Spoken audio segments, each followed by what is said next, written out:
You know what's strange? Most people don't fail because they're lazy. In fact, some of the most frustrated people you'll ever meet are incredibly hardworking. They wake up early. They stay busy. They read books, listen to podcasts, save motivational videos they'll probably never watch again. They make plans, set goals, create vision boards, buy courses, start projects. And yet, a few years later, their life looks almost exactly the same. Maybe you felt that too. Not failure, something worse. The feeling that you're capable of more, but somehow never fully becoming it. You tell yourself this year will be different. This month will be different. Monday will be different. And for a while it is. You start the workout plan. You begin learning the skill. You work on the business idea. You finally feel momentum building. Then life happens. Work gets busy. Energy drops. Unexpected problems appear. The routine breaks. And somehow, without making a conscious decision, you slowly return to old patterns. Not because you chose to quit. Not because you stopped caring. But because your attention drifted somewhere else. And that's the part nobody talks about. Most people think failure happens dramatically. A business collapses, a dream gets crushed, a person gives up. But real failure is usually much quieter. It happens one postponed decision at a time, one distraction at a time, one compromise at a time, until one day you wake up and realize you've spent years moving, without actually going anywhere. And that's what makes this so dangerous, because drifting doesn't feel like failure, it feels normal. You still go to work, still stay busy, still tell yourself you're making progress. Meanwhile, the years keep moving. Think about the goals you had 5 years ago, not the goals you talk about now, the goals you genuinely cared about. How many are still alive? How many quietly disappeared? How many were replaced by newer goals before the old ones had a chance to become real? That question is uncomfortable. Because deep down, most people already know the answer. The truth is, many of us aren't defeated by lack of talent. We aren't defeated by lack of opportunity. We're defeated by a lack of direction, by drifting, by reacting to life instead of intentionally creating it. And once you start looking through that lens, something becomes impossible to ignore. There are people with less talent than you who achieve extraordinary things. People with fewer advantages, fewer resources, sometimes even less intelligence. So what separates them? Why do some people turn their ambitions into reality while others spend decades stuck in preparation mode? More than 100 years ago, a young journalist became obsessed with that exact question. His name was Napoleon Hill. At the time, he wasn't famous, he wasn't wealthy, he wasn't known as an expert on success. He was simply a young reporter given an assignment to interview one of the most powerful men in America, a man named Andrew Carnegie. Carnegie had built an industrial empire. He was one of the richest people on earth, the kind of person most assumed possessed some secret advantage unavailable to ordinary people. But during that interview, something unexpected happened. Carnegie became interested in Hill, not because of what he knew, because of the questions he asked, questions about achievement, questions about success, questions about why some people seem able to accomplish extraordinary things while others never come close. Before the interview ended, Carnegie offered Hill a challenge that would shape the rest of his life. He asked him to spend years studying the most successful people of his era, not to collect their biographies, not to admire their accomplishments, but to discover whether success followed certain principles, whether there were patterns hidden beneath extraordinary achievement.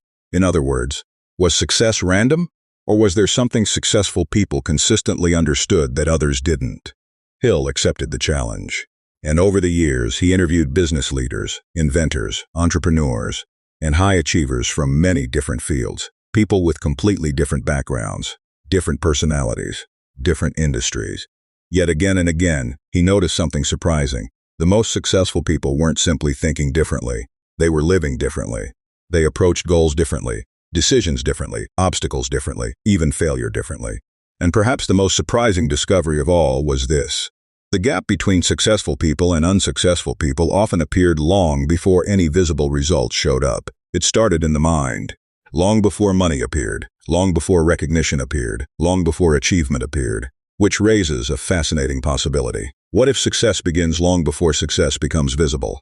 What if the future you're moving toward is being shaped right now by thoughts, decisions, and habits so small you barely notice them? And if that's true, then maybe the real question isn't how successful people get rich. Maybe the real question is, what do they understand about themselves that most people never learn? Because according to Hill, everything begins with something far more powerful than talent, and far more dangerous than failure, a single force that separates wishing from achieving, a force most people believe they possess, until life tests them, and that force is desire. Most people hear the word desire and immediately think they understand it. Of course I have desire. Of course I want a better life. Of course I want success. But here's a difficult question. If wanting something were enough, Wouldn't more people have it? Almost everyone wants to be healthier. Almost everyone wants financial freedom. Almost everyone wants more confidence. Almost everyone wants a meaningful life. Yet very few people actually create those outcomes. Why? Because wanting and desiring are not the same thing. A wish is something you would like to happen. A desire is something you are willing to reorganize your life around. And that distinction changes everything. Think about the goals you've carried for years, not the goals that appeared last week, the ones that have followed you for a long time.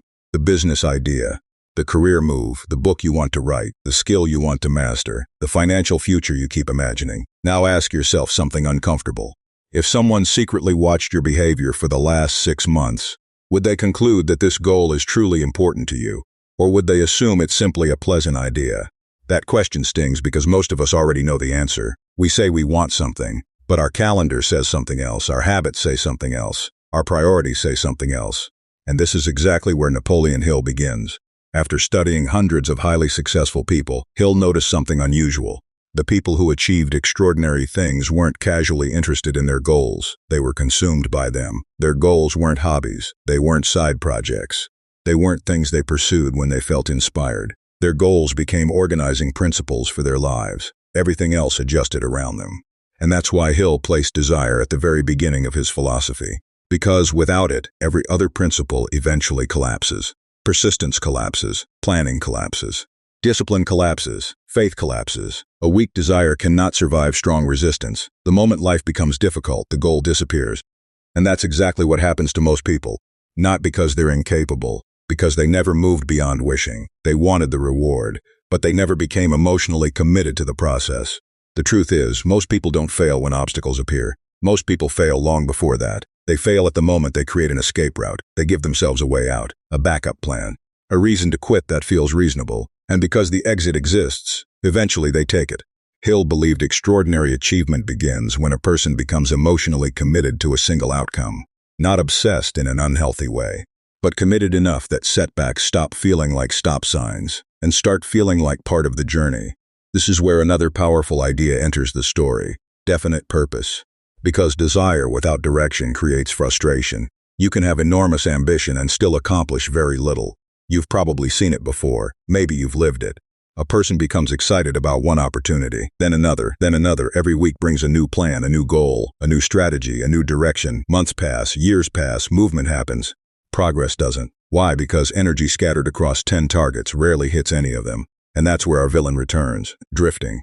Not because someone lacks motivation, but because they lack a destination. Drifting survives uncertainty. Drifting survives distraction. Drifting survives busyness. But drifting cannot survive clarity.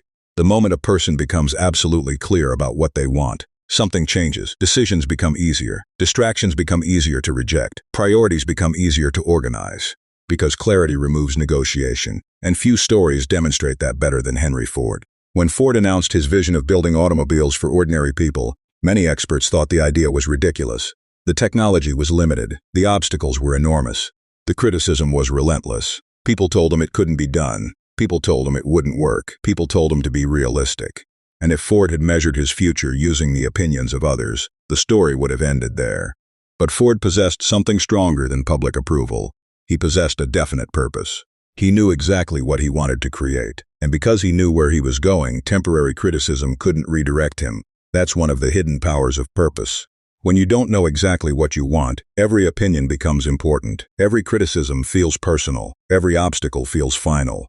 But when your destination is clear, the noise begins to lose its power. The world often laughs before it applauds. And people with definite purpose learn to survive that gap. Now this raises a practical question. How do you transform a vague desire into something powerful enough to guide your life? Hill offered a surprisingly simple framework. Decide exactly what you want. Decide what you're willing to give in return. Set a deadline, create a plan, write it down, read it daily. Not because the paper has magic powers, but because repetition creates focus. And focus creates direction. Notice something important here. Hill isn't teaching productivity. He's teaching conditioning. He's teaching a process that repeatedly reminds the mind what matters.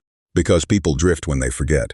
They drift when distractions become louder than purpose. They drift when urgency replaces importance. And that's why desire alone isn't enough. Desire must become a dominant thought. A thought that returns again and again until it begins shaping behavior. But that creates another mystery. If two people have the same goal, and both genuinely want it, Why does one move forward while the other stays stuck? Why does one person act with confidence while the other hesitates? Why does one persist while the other retreats? According to Hill, the answer lies much deeper than desire. It lies inside a force most people misunderstand completely. A force that quietly shapes identity, behavior, and possibility itself. And that force is faith. But here's where things get uncomfortable. Because even after a person develops desire, even after they become clear about what they want, many still don't move. They know the goal, they know the next step, they know what they should be doing, and yet somehow, they don't do it. Have you ever noticed that? You read something valuable, you feel inspired, you completely agree with it, and then nothing changes. A week later, you're living exactly the way you were before. Not because the advice was bad, not because the goal wasn't important. So what happened? Why does understanding so rarely become action? That question bothered Hill. Because during his research, he kept seeing the same pattern. Two people could have similar goals, similar opportunities, similar levels of intelligence. Yet one would move forward with conviction while the other remained trapped in hesitation. One would act, the other would wait.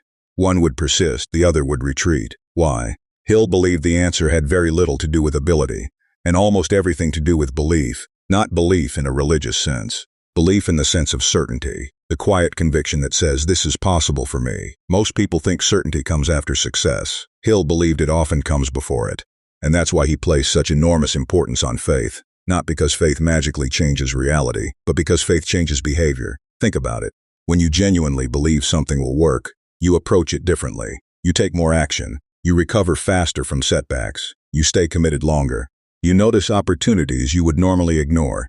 The actions look different because the belief underneath them is different. The problem is that most people are waiting for evidence before they allow themselves to believe. Hill argues that successful people often reverse that process. They build belief first. Then they create evidence. Now at this point, some people hear that and immediately think, so just believe harder. No, that's not what Hill is saying. Because blind belief is fragile. The moment reality pushes back, it collapses. Hill's real question was, where does belief come from? How does a person develop confidence before results exist? And his answer was something he called autosuggestion. Now that word sounds strange, and honestly, it's one of the most misunderstood ideas in the entire book. Most people reduce it to positive affirmations, standing in front of a mirror, repeating motivational phrases. But Hill's idea is much deeper than that. Autosuggestion is repetition. Not repetition of words, repetition of identity. Because whatever thought repeatedly enters the mind eventually starts feeling familiar. And whatever becomes familiar eventually starts feeling true. Think about the stories people tell themselves every day. I'm bad with money. I'm not disciplined. I'm not a leader. I'm too old. I'm too late. I'm just not that kind of person. Most people never consciously choose these beliefs. They absorb them, then repeat them, then defend them, until eventually those thoughts become part of their identity. And once a belief becomes identity, behavior follows automatically. A person who believes they're undisciplined doesn't need to sabotage themselves consciously. Their behavior will naturally align with the identity they've accepted. This is why Hill was so obsessed with repeated thoughts, because he understood something most people miss. The mind is always listening, whether you're intentionally programming it or not. The question isn't whether you're conditioning yourself. The question is, what are you conditioning yourself to believe? Imagine two people facing the exact same obstacle. The first thinks, this proves I can't do it. The second thinks, this is part of learning. Same event, different interpretation, different future. And over time, those interpretations compound. This is where Hill introduces the subconscious mind, not as something mystical, not as magic, but as a hidden force quietly shaping behavior beneath conscious awareness. Think of it like a garden. Every day thoughts are planted, some empowering, some destructive, some intentional, most accidental. Eventually the garden reflects whatever was planted repeatedly, not occasionally, repeatedly. That's why one moment of motivation rarely changes a life, but repeated thoughts often do. Thoughts become beliefs. Beliefs become identity. Identity becomes behavior. Behavior becomes results. And suddenly something starts to make sense. Maybe the reason so many people remain stuck isn't because they lack information. Maybe it's because they're trying to change their actions without changing the beliefs underneath those actions. Maybe they're fighting symptoms instead of causes. And if that's true, then the greatest obstacle isn't outside you. It never was. Which brings us to a part of the book that feels surprisingly modern despite being written nearly a century ago. Fear, not fear of danger. Fear of judgment, fear of failure, fear of uncertainty, fear of criticism, fear of looking foolish. Hill called them the ghosts of fear, invisible forces that quietly influence decisions. And once you see them, you start noticing them everywhere. The employee who never asks for the opportunity they want. the entrepreneur who delays launching, the creator who never publishes, the dream that remains a dream because action would risk embarrassment. Most people assume they're making rational decisions, but often they're making emotional decisions and creating logical explanations afterward. The fear of criticism says, wait a little longer. The fear of failure says, maybe you're not ready. The fear of poverty says, play it safe. And because these voices sound reasonable, people listen. Years pass, nothing changes. Not because they lacked ability, not because they lacked opportunity, because fear quietly kept them drifting. And there it is again, the real villain. Not failure, not bad luck, drifting. A life slowly directed by fear instead of purpose. A life guided by reaction instead of intention, which leads to a realization that changes everything. If fear can shape a future, so can belief. If repeated thoughts can create limitation, they can also create possibility. And that raises a question most people never ask themselves. What if the person holding you back isn't your boss, or the economy, or your circumstances? What if the person holding you back is a version of you that was programmed years ago and never questioned? Because if that's true, then changing your future may require something much deeper than working harder. It may require becoming someone different. And nowhere does that truth become clearer than in one story. A story about a man who walked away from a fortune when he was only 3 feet away from finding it. There is a story in this book that has survived for more than a century, not because it's about money, not because it's about business, but because almost everyone eventually realizes they are in it. A man becomes convinced that gold exists beneath a piece of land. The evidence seems promising, the opportunity feels real. So he invests everything he has, time, energy, money, hope. Day after day he digs, nothing. Week after week he digs, nothing. The excitement that existed in the beginning slowly starts to fade. Doubt arrives, then frustration, then exhaustion. Still he continues, more digging, more effort, more waiting, nothing. Eventually he reaches a conclusion. There is no gold, the dream was wrong, the opportunity was an illusion. The entire pursuit was a mistake. So he quits. He sells the equipment, walks away, and leaves the dream behind. For most people, that's where the story would end, but it didn't. The person who purchased the equipment decided to continue. Before giving up, he consulted an expert, an engineer, someone who understood the terrain better than he did. After examining the situation, the engineer made a remarkable observation. The first miner hadn't failed because there was no gold. He had failed because he stopped too soon. The gold was there, just 3 feet away. 3 feet. After all the effort, all the sacrifice, all the years, 3 feet. And suddenly the story stops being about mining. It becomes about us. Because almost everyone has a version of that story. The relationship they gave up on too early, the business they abandoned too soon, the skill they stopped developing, the opportunity they walked away from. The dream they convinced themselves was impossible, not because success was impossible, because uncertainty became unbearable, and that's the trap. Most people think failure happens when effort doesn't work, but often failure happens when effort hasn't worked yet. Those two situations look identical in the moment. That's what makes them so dangerous. When success is invisible, quitting feels reasonable, logical, even responsible. The miner didn't think he was abandoning a fortune. He thought he was accepting reality. And how many times have we done the same thing? How many times have we mistaken temporary defeat for permanent failure? How many goals have we buried simply because results arrived slower than expected? This is why Napoleon Hill considered persistence one of the defining characteristics of successful people. Not intelligence, not talent, not resources. Persistence, because persistence allows a person to survive the period when nothing appears to be happening.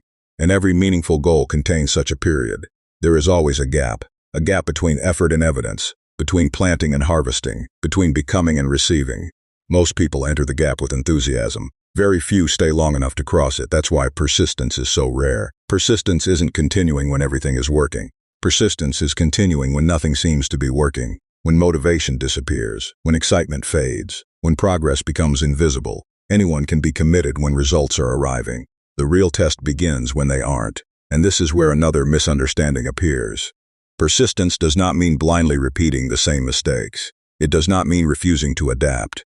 It does not mean ignoring reality. Hill never argued that successful people never changed their methods. They changed methods constantly. What they refused to change was the goal. The destination remained. The strategy evolved. That's an important distinction, because many people quit a dream when what they actually needed was a new approach. The goal wasn't wrong. The method was. And when you understand that difference, something changes. Obstacles stop looking like verdicts. They start looking like feedback. Suddenly setbacks become information, not identity. And nowhere is that mindset more visible than in the story of Thomas Edison. When Edison was working to develop the electric light bulb, failure wasn't occasional. Failure was constant. Experiments failed, ideas failed, attempts failed, again and again and again. From the outside it looked irrational. At what point does persistence become foolishness? At what point does a person accept defeat? Most people would have stopped long before the breakthrough arrived, not because they lacked intelligence, because they lacked tolerance for uncertainty. But Edison viewed the situation differently. Each failed attempt revealed something useful. Each setback narrowed the possibilities. Each mistake moved him closer to the answer. While others saw failure, he saw information. And that's a radically different way of living, because your interpretation of setbacks determines your future. One person sees rejection and concludes, I'm not good enough. Another sees rejection and concludes, I'm still learning. Same event, different interpretation, different destiny. The obstacle isn't always the obstacle. Sometimes the interpretation is, and that leads directly to another principle Hill observed in highly successful people: decision. Because persistence becomes impossible when decisions remain weak. Watch what happens when someone lacks commitment. They decide. Then they reconsider. Then they hesitate. Then they ask for more opinions. Then they delay. Then they doubt. Eventually they abandon the decision entirely. Not because the goal was wrong, because certainty never had a chance to develop. Hill noticed something interesting. Successful people tend to make decisions relatively quickly and change them slowly. Unsuccessful people often do the opposite. They make decisions slowly, then change them quickly. Every obstacle creates a new direction. Every criticism creates a new plan. Every setback creates a new goal. And before long, they're drifting again. The villain returns.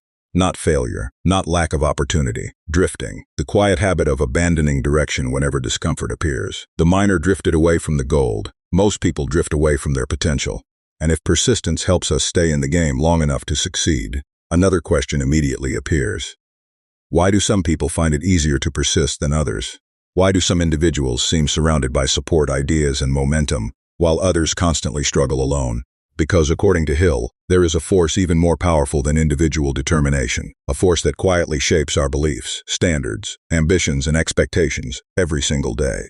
And most people underestimate it completely. If persistence were enough, more people would succeed. Because the world is full of hard-working people. People who wake up early, people who sacrifice, people who keep trying, people who refuse to quit, and yet many of them never achieve what they are truly capable of. Not because they lack effort, not because they lack desire, not because they lack intelligence, but because they're trying to build a new future inside an environment that keeps recreating the old one.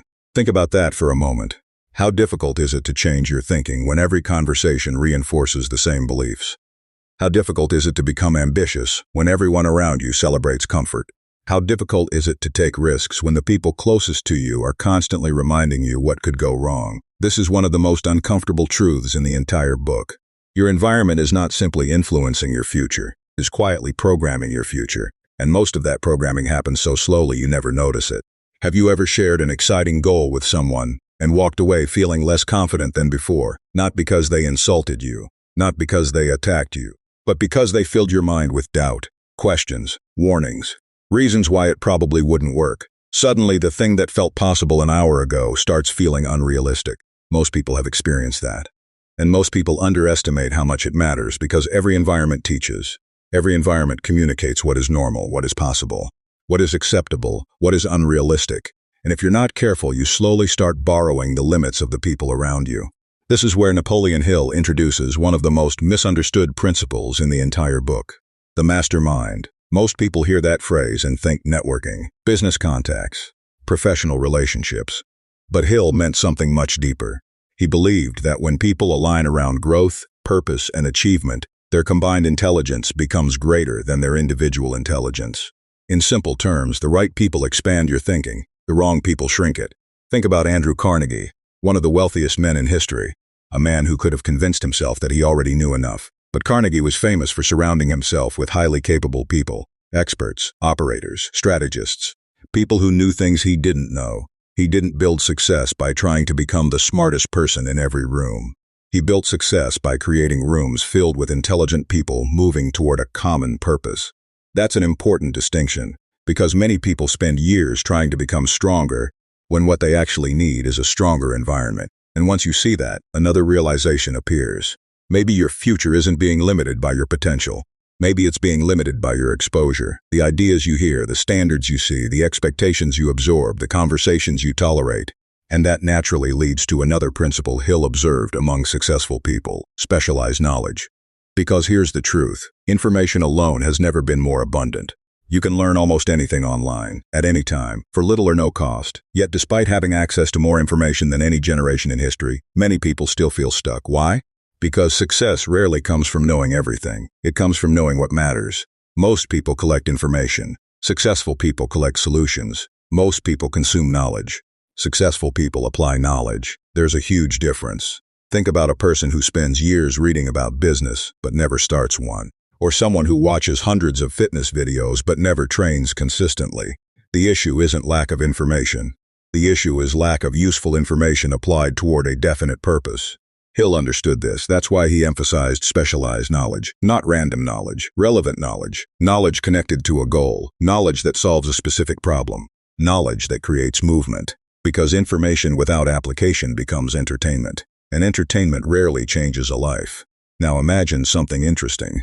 What happens when a person combines a definite purpose with the right people and the right knowledge? Most people assume success becomes inevitable, but there's still one missing ingredient: a plan. Because goals without plans remain wishes, and this is where countless dreams quietly disappear. Not because people lack desire, not because people lack talent, because they never build systems. The graveyard of unrealized potential is filled with people who had good intentions, people who had vision, people who had ambition, but never translated those ambitions into organized action. Hill called this organized planning, the process of turning possibility into execution. Because success rarely arrives through isolated bursts of motivation. It arrives through systems, processes, structures, repeated actions. The uncomfortable reality is that motivation is unreliable. Some days you'll have it, some days you won't. But a system doesn't care how you feel. A system keeps moving. That's why highly successful people often appear disciplined. What you're actually seeing is structure, and structure protects progress when motivation disappears. But even planning isn't where achievement begins. Because before every plan, before every business, before every invention, before every breakthrough, there was an idea, a possibility, an imagination. And this brings us to another principle that is often treated too lightly: imagination. Most people hear the word and think creativity, art, daydreaming, fantasy. Hill meant something much more practical. He believed imagination is where every future reality is born. Before the airplane existed, it existed as an idea. Before the automobile existed, it existed as an idea. Before every innovation that transformed human life, someone imagined a reality that didn't yet exist. And in the beginning, those ideas usually looked ridiculous, impossible, unrealistic, unnecessary. That's the pattern. Reality often begins as something people dismiss, which means imagination isn't the opposite of practicality. It's the starting point of practicality. Because you cannot build what you cannot first see. You cannot create what you cannot first imagine. And now something extraordinary begins to happen. The principles we've explored no longer feel separate. They begin connecting: desire, purpose, faith, persistence, environment, knowledge, planning, imagination. They don't operate independently. They operate together, almost like pieces of a larger system. A system designed to transform thought into reality. And once you see that system, the entire book starts looking very different. Because maybe these aren't 13 separate principles at all. Maybe they're 13 parts of one mechanism. A mechanism that explains how some people consistently transform invisible ideas into visible results. And that brings us to the deepest idea in the entire book. The idea Hill quietly planted at the beginning and has been building toward ever since. The idea that ties everything together. The idea that explains why some thoughts change lives, while others disappear. Because according to Hill, thoughts are not just things you have. Under the right conditions, thoughts become things. And now, we arrive at the idea that quietly sits underneath everything we've discussed. The idea that Napoleon Hill introduced at the beginning of the book, then spent hundreds of pages building toward. Because if you've been paying attention, something unusual should be happening right now. The principles are starting to blur together. Desire, faith, persistence, mastermind, knowledge, planning, imagination. At first they looked like separate ideas, separate chapters, separate lessons. But now something feels different. They seem connected. Almost as if they are components of a larger machine. And that's because they are. Most people read Think and Grow Rich as a collection of success principles. Hill didn't intend it that way. He was describing a process, a chain reaction, a system through which thoughts become reality. Not every thought, not every wish, not every fantasy. Certain thoughts charged with emotion, thoughts reinforced through repetition, thoughts supported by belief, thoughts followed by action. Because according to Hill, thoughts by themselves are powerless. A desire that never becomes belief changes nothing. A belief that never becomes action changes nothing. An action that lacks persistence changes nothing. The power comes from the combination, the alignment. The moment when desire, belief, identity, action, and persistence begin pulling in the same direction. Think about what we've already discovered. Desire gave direction. Faith created certainty. Autosuggestion reinforced identity. Persistence kept the goal alive when evidence was absent. The mastermind expanded possibilities. Knowledge provided solutions. Planning created structure. Imagination generated opportunities. Different principles, one system. And once you see the system, something remarkable happens. The entire book stops feeling like advice. It starts feeling like psychology. Because Hill wasn't merely asking, what do successful people do? He was asking what happens inside a person before success becomes visible. And his answer was surprisingly consistent. Success appears externally only after alignment happens internally. That is why two people can work equally hard and produce radically different results. One person is divided. Part of them wants the goal. Part of them doubts the goal. Part of them fears the goal. Part of them avoids the sacrifices required by the goal. Their thoughts are moving in different directions. Their actions become inconsistent. Their results follow. The other person eventually reaches a point where everything begins moving together. Their thoughts support their goal. Their environment supports their goal. Their decisions support their goal. Their habits support their goal. And suddenly, what looked like luck from the outside looks very different from the inside. This is why Hill repeatedly returns to the subconscious mind. Not because it's mystical, because it is influential. The subconscious absorbs what is repeated, not what is desired occasionally. What is repeated consistently. Fear repeated becomes limitation. Confidence repeated becomes capability. Excuses repeated become identity. Purpose repeated becomes direction. Over time, the subconscious begins treating repeated thoughts as instructions.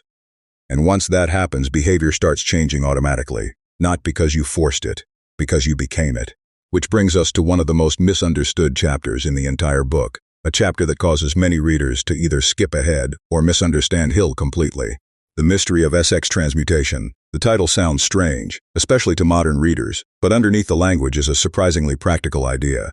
Hill believed that human beings possess powerful emotional energy, desire, passion, drive, ambition, attraction, and he argued that this energy can either be spent impulsively or redirected toward creation. Notice something important. This chapter is not really about sexuality. It's about energy, the ability to channel powerful emotions into productive outcomes, into creativity, into invention, into achievement, into building something meaningful. Whether or not you agree with Hill's language, the principle underneath it remains interesting.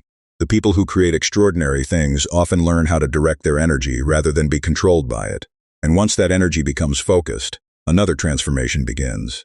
The mind becomes more receptive, more creative, more observant, which leads directly into Hill's next idea, the brain. Now, if some of Hill's language feels old-fashioned here, that's because it is. He describes the brain as both a broadcasting station and a receiving station for thought. Taken literally, many modern readers struggle with that idea. But if we translate it into modern language, the insight becomes surprisingly useful. What you repeatedly focus on changes what you notice. A person obsessed with problems sees problems everywhere. A person obsessed with opportunities begins noticing opportunities everywhere. The opportunities may have existed all along, but attention finally catches them. Think about buying a new car. Suddenly you start seeing that model everywhere. The cars didn't magically appear. Your awareness changed. Hill believed success works similarly. When purpose becomes clear, the mind becomes better at recognizing useful information, connections, possibilities, ideas that previously went unnoticed. And after years of observing successful people, Hill noticed something else. Many of them described moments they couldn't fully explain. A sudden insight, a strong intuition, a feeling that pointed them toward an opportunity before logic caught up. Hill called this the sixth sense. Today we might call it intuition, pattern recognition, accumulated wisdom operating beneath conscious awareness. The important thing is this: the sixth sense is not the starting point, it's the result. It appears after the other principles begin working together, after purpose becomes clear, after fear loses its grip, after persistence becomes normal, after the mind becomes trained to search for possibility rather than limitation. Only then do those moments of intuition become useful. And suddenly, the entire architecture of the book becomes visible. Desire creates direction. Faith creates belief. Autosuggestion shapes identity. Persistence survives resistance. Mastermind expands capability. Knowledge provides leverage. Planning creates execution. Imagination creates possibility. The subconscious reinforces patterns. The brain notices opportunities. The sixth sense provides insight. None of these principles operate alone. Together they create a process. a process through which invisible thoughts gradually become visible realities. And once you understand that, one final realization becomes impossible to avoid. Maybe Think and Grow Rich was never primarily about getting rich. Maybe wealth was simply Hill's most visible example. Because underneath every principle, underneath every story, underneath every chapter, he was pointing towards something much deeper, a transformation. The transformation of the person pursuing the goal, and that is where the book delivers its final message. And now, after all the principles, all the stories, all the ideas, we arrive at a strange realization. The book was never really about Andrew Carnegie, or Henry Ford, or Thomas Edison, or any of the successful people Napoleon Hill studied. They were examples, proof, evidence. But they were never the point. The point was always you, because at this moment, two different futures are sitting in front of you, not someday, right now. The first future is easy to recognize, because it looks a lot like the present. You continue collecting information, continue watching videos, continue reading books, continue waiting for certainty. You tell yourself you'll start when the timing improves, when life becomes less busy, when you feel more confident, when you know more, when you're more prepared. And because those conditions never fully arrive, nothing really changes. Years pass, you become more informed, but not transformed. You know more, but you don't become more.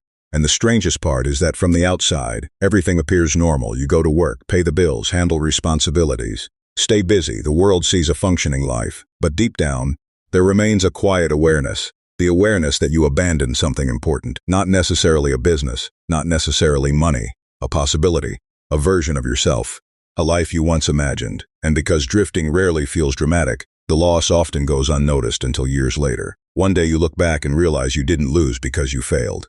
You lost because you slowly stopped moving toward what mattered. The second future begins differently, not with a breakthrough, not with a miracle, not with perfect confidence. It begins with a decision, one decision, a decision to stop drifting, a decision to choose something, to commit, to stop negotiating endlessly with yourself, to stop restarting every few months, to stop confusing preparation with progress. And from the outside, the decision seems small. Nobody applauds, nobody notices, nothing changes immediately. But internally, everything changes. Because from that moment forward, your thoughts begin moving in one direction. Your environment begins moving in one direction. Your actions begin moving in one direction. And slowly, almost invisibly, you begin becoming someone different. That's the part people miss. Most people think the goal changes the person. Hill believed the person changes first. Then the goal becomes possible. Read the stories in this book carefully, and you'll notice a pattern. The achievement always gets attention. The transformation happens in private. Nobody celebrates the months of uncertainty, the years of persistence, the repeated failures, the quiet decisions, the internal battles. Yet those invisible moments are where the real change occurs. The money comes later, the recognition comes later, the success comes later. First comes transformation. That's why this book has survived for generations. Because despite its title, Think and Grow Rich is not really a book about getting rich. Wealth is simply the example Hill chose. The deeper subject is self-transformation, the transformation from drifting to purpose, from hesitation to decision, from fear to faith, from wishing to commitment, from reacting to creating. And perhaps the most important realization of all is this: the goal is never the whole reward. The person you become while pursuing the goal is the reward. Because even if the money disappeared, even if the recognition disappeared, even if the external rewards disappeared, the transformation would remain, the discipline would remain, the confidence would remain, the resilience would remain, the ability to create again would remain. And that's why some people recover from setbacks while others never do. One person was chasing a result, the other was becoming a different person. Results can be lost, transformation stays. So maybe the most important question isn't, how do I get what I want? Maybe the question is, who must I become to create what I want? Because everything in this book ultimately points toward the same truth. People do not become what they want. People become what they consistently think, believe, and act upon. And once that happens, the future begins changing long before the world can see it. So before you move on with your day, before you open another book, before you watch another video, ask yourself one question. What is the one area of your life where you've been drifting when deep down you already know exactly what must be done? Because your answer to that question may be worth more than every principle you've heard today.